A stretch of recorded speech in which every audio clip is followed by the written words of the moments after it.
Why should I even learn chest voice? I have this amazing head voice with all this range and I can produce all kinds of sounds with it. Why bother? Hi folks, I'm Voba. I'm a singer and a vocal trainer and this is my channel about anatomical vocal training. I heard some folks say, well, I don't know, I don't understand why people want to sing in chest voice. Like, I don't need it. I have this beautiful head voice. It gives me everything that I want and that I need, and I'm not missing anything. I think there are a few perks to chest voice that are great to experience and to have also as a kipaji. Kipaji is talent, as a talent, right? As a skill. So today I want to talk about the perks as well as the dangers of chest voice. First, the perks. You can sing longer phrases. Yes, probably even longer phrases that you can sing already, because chest voice beautifully closes the rima glottidis. Wow, I always forget. The space between the vocal cords, it closes that space beautifully, as explained in that video. And therefore, you really don't need any air at all. As a matter of fact, it should feel like you're holding your breath when you sing chest voice, because otherwise it's very, very easy to have too much air pressure, and that is one of the dangers that I'll get to. But it really closes beautifully your space between the vocal cords, and it makes it really feels like you can sing without losing any air at all, because that's really, you know, what it is. They're active, they're like really closing actively, and it feels like you're just holding your breath and this amazing sound comes out of you. Longer phrases. Secondly, if you use chest voice, over the years your voice will get bigger and thicker.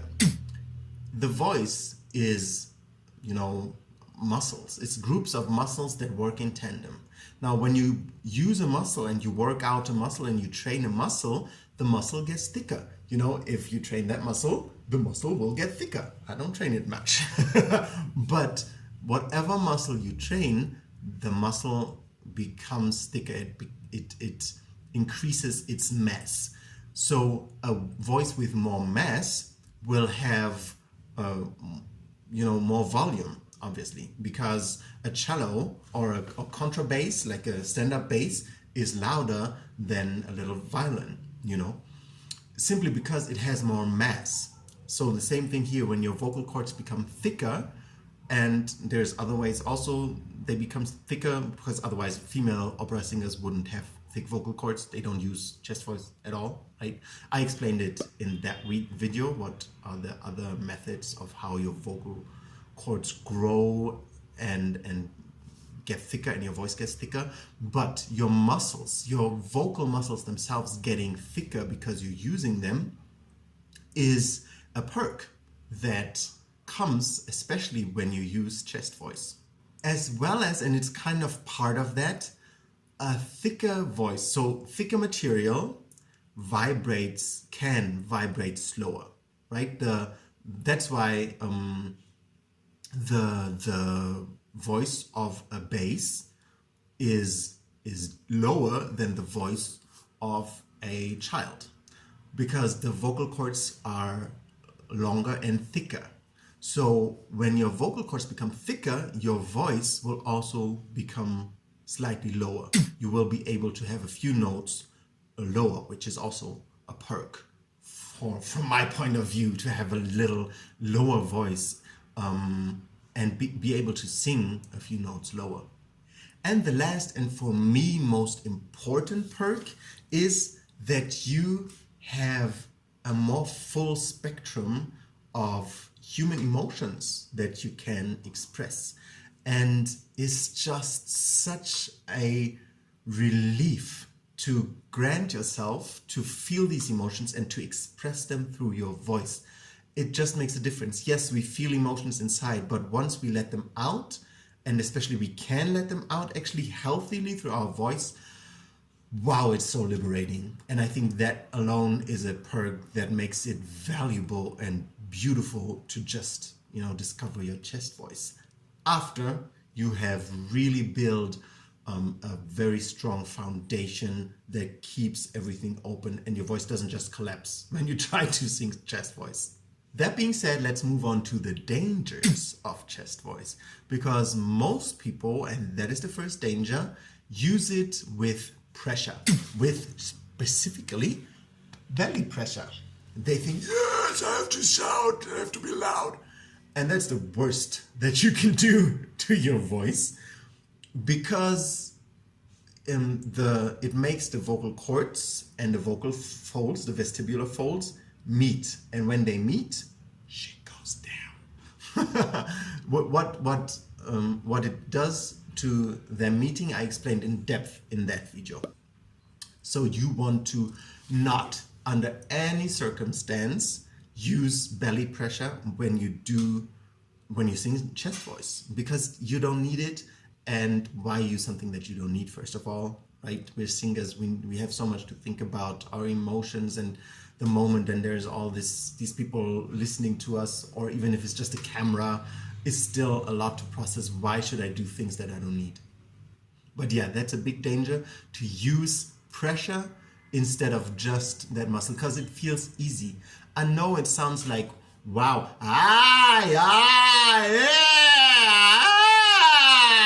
it sounds like, what is going on? Especially when you're in the room with me, I don't know with the microphone, but when you're in the same room, it's like, whoa, my ears. But it's not a struggle. It's easy. It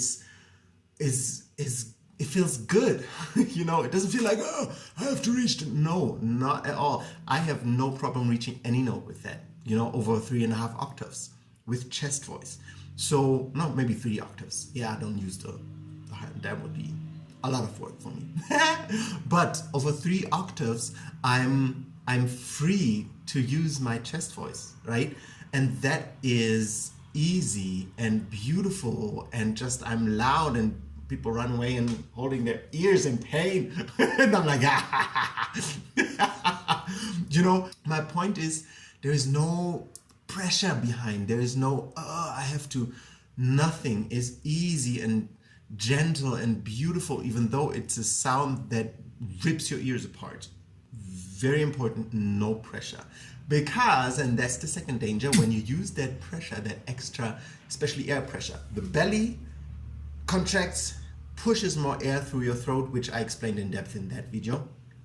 And then your vocal cords get pushed upwards, right? Because if you blow something, then it's pushed into that direction. Same thing here. If you blow your vocal cords from beneath, they're pushed upwards towards the vocal folds, the vestibular folds.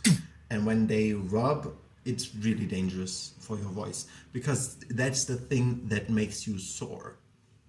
And it's the thing that can give you edema if you do it over an extended period of time. Even like, I don't know, it depends on the body, but if you do it a little longer than just once, and especially if you have a habit of doing it, you will get edema, because this is how an edema starts. It's like, if you rub your arm like this and you continue, then you'll have the little water. I don't know what's it called in English, that fills, like when you walk with shoes and these shoes are too tight and they rub, and then you have that little water in there under the skin. That's what an edema is. And it usually is created, except of course if you have some other genetic disease, but usually it's because vocal fold cords and vestibular folds rub against each other. So don't use pressure. That's the second danger. The third danger with chest voice is that you might lose range if, and only if, you don't take good care of your head voice range, of your legitimate vocal pull.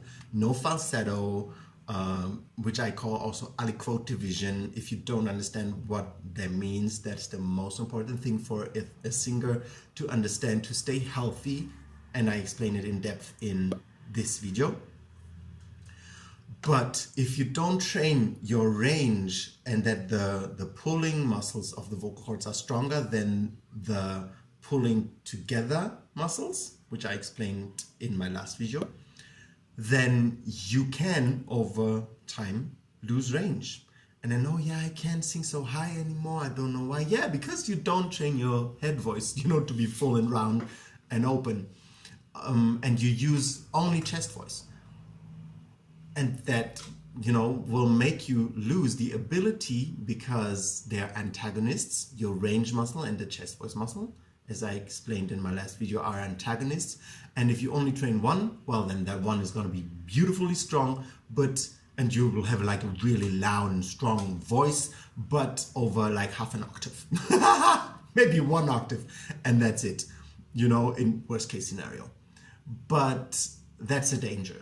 So if you don't take care of your head voice, then only using chest voice, then you lose range.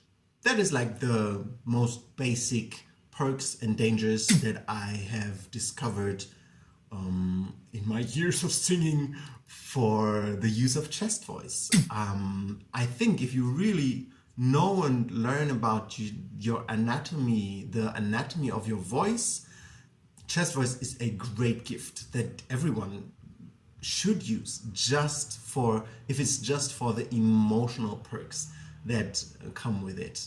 How it's really freeing. I will make more videos about that later on. But that's my little tea. I hope you enjoyed and it gave you some interesting ideas. If so, please like my video and subscribe to my channel. And I will see you when I see you.